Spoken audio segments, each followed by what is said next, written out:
Hey there, contrarians. Hina Tokura from the Decoding Crypto team here. You've just stepped into the knowledge garden on Decoding Crypto TV. Today, we're unraveling a clock hidden inside every blockchain, the steady tick-tock known as block time. If a blockchain were a conveyor belt of digital parcels, block time is the rhythm at which each new parcel drops onto the belt. Miss one beat, and you wait for the next. Catch the beat, and your parcel, your transaction, rides forward with everyone else. Imagine you're at a train station where trains leave on a fixed schedule. In Bitcoin City, a train departs roughly every 10 minutes, carrying all the tickets people bought in that span. Over in Ethereum town, sleek express trains leave every 12 seconds. Block time, then, is simply the average interval between departures. The time it takes the network to bundle new data into a fresh block, seal it, and send it off to be linked forever with the blocks before it.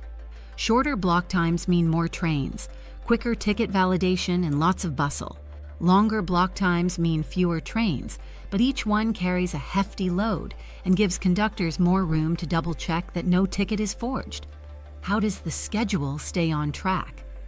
Every blockchain has traffic controllers, miners solving puzzles or validators staking coins, who race to add the next block. The network adjusts the difficulty of that race so the average interval stays close to its target. If miners suddenly become superpowered and finish puzzles faster, the puzzles automatically get harder, nudging the block time back toward the timetable. It's like adding extra locks to the conductor's safe whenever engineers upgrade the locomotive. More power still yields the same travel time. Preserving fairness. Quick pit stop, contrarians.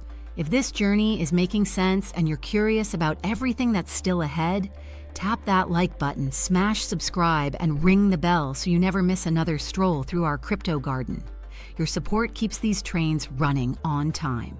Now, why does block time matter in the real world? First, it shapes user experience. When you pay for ice cream with a crypto wallet, you're really waiting for your transaction to hop on a train and leave the station.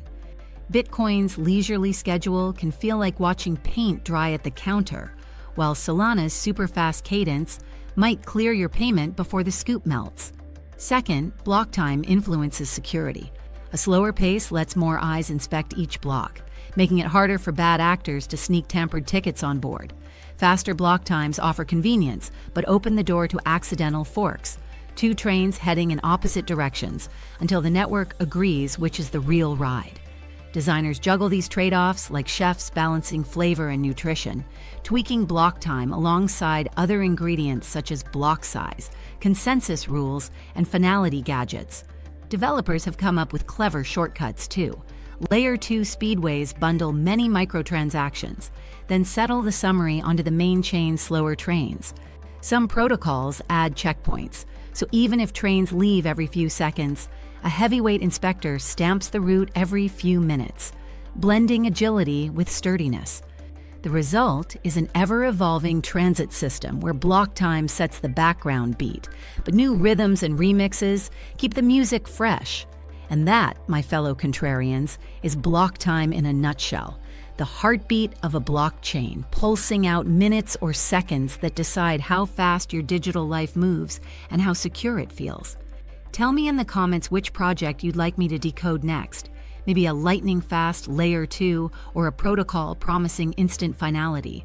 While you're typing, remember to like, follow, and share this Knowledge Garden episode with anyone curious about crypto's hidden clock. And as always, stay decentralized.